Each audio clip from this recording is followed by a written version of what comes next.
आज हम बात करने वाले हैं भारत की सबसे बड़ी एनबीएफसी कंपनियों में से एक श्रीराम फाइनेंस लिमिटेड के बारे में, जिसने हाल ही में एक बहुत बड़ा स्ट्रैटेजिक अनाउंसमेंट किया है और यह डील कंपनी के फ्यूचर को पूरी तरह बदल सकती है।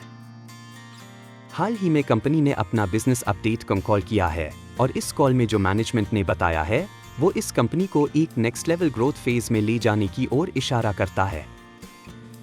सबसे पहले अगर हम कंपनी के बैकग्राउंड को समझें तो श्रीराम फाइनेंस का फॉर्मेशन 2022 में हुआ था, जब श्रीराम ट्रांसपोर्ट फाइनेंस और श्रीराम सिटी यूनियन फाइनेंस का मर्जर हुआ था।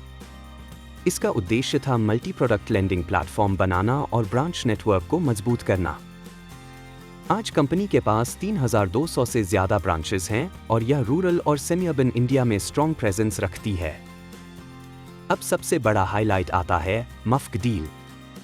कंपनी में जापान की बड़ी bank Mitsubishi UFJ financial group यानी मफ्क लगभग 20% स्टेक लेने जा रही है और इसके तहत करीब $4.4 बिलियन का फ्रेश कैपिटल आएगा।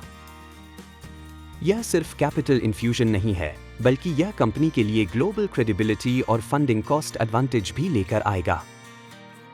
अब बात करते हैं ग्रोथ की। मैनेजमेंट ने बताया कि कंपनी अभी तक 16% से 17% की ग्रोथ कर रही थी, लेकिन इस नए कैपिटल और लोअर कॉस्ट ऑफ फंड्स के साथ यह ग्रोथ 18% से 20% तक जा सकती है। अब सवाल है, ग्रोथ कैसे आएगी? सबसे इंटरेस्टिंग बात यह है कि कंपनी को नए कस्टमर्स खोजने की जरूरत नहीं है। मैनेजमेंट का कहना है कि सिर्फ एग्जिस्टिंग कस्टमर्स को रिटेन करके ही कंपनी 20% ग्रोथ अचीव कर सकती है। अब बात करते हैं मार्जिन्स और प्रॉफिटेबिलिटी की। कंपनी का आरओए अभी लगभग 2.8% है, जिसे मैनेजमेंट अगले कुछ सालों में 3.6% तक ले जाने का लक्ष्य रख रही है। इस इंप्रूवमेंट का सबसे बड़ा कारण है कॉस्ट ऑफ फंड्स में रिडक्शन। मैनेजमेंट का कहना है कि अगले 2-3 साल में बोरोइंग कॉस्ट लगभग 100 बेसिस पॉइंट्स तक कम हो सकती है, जो मार्जिन्स को सिग्निफिकेंटली इंप्रूव करेगा। अब बात करते हैं बिजनेस मिक्स की। श्रीराम फाइनेंस का लगभग 70-80% लोन बुक व्हीकल फाइनेंसिंग में है, जिसमें कमर्शियल व्हीकल्स, ट्रैक्टर्स और टू व्हीलर्स शामिल हैं। और इंटरेस्टिंग बात यह है कि कंपनी फ्यूचर में भी इसी सेगमेंट पर फोकस बनाए रखेगी, यानी अग्रेसिव डाइवर्सिफिकेशन की योजना नहीं है। अब ग्रोथ के नए एरियाज क्या हैं? कंपनी धीरे धीरे हायर टिकट साइज लोन्स में एंट्री कर रही है, जैसे नए व्हीकल्स और लार्जर एसएमई लोन्स।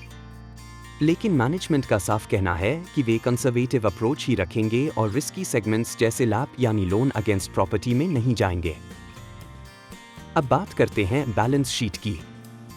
इस डील के बाद कंपनी का लेवरेज कम हो जाएगा, लगभग 4.3x से घटकर 2.6x तक आ सकता है, जिससे फ्यूचर ग्रोथ के लिए काफी हेडरूम मिलेगा।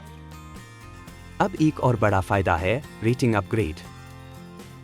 कंपनी को पहले ही एआई रेटिंग मिल चुकी है और आगे भी रेटिंग इंप्रूवमेंट की उम्मीद है, जिससे बोरोइंग कॉस्ट और कम हो सकती है। अब बात करते हैं रिस्क्स की।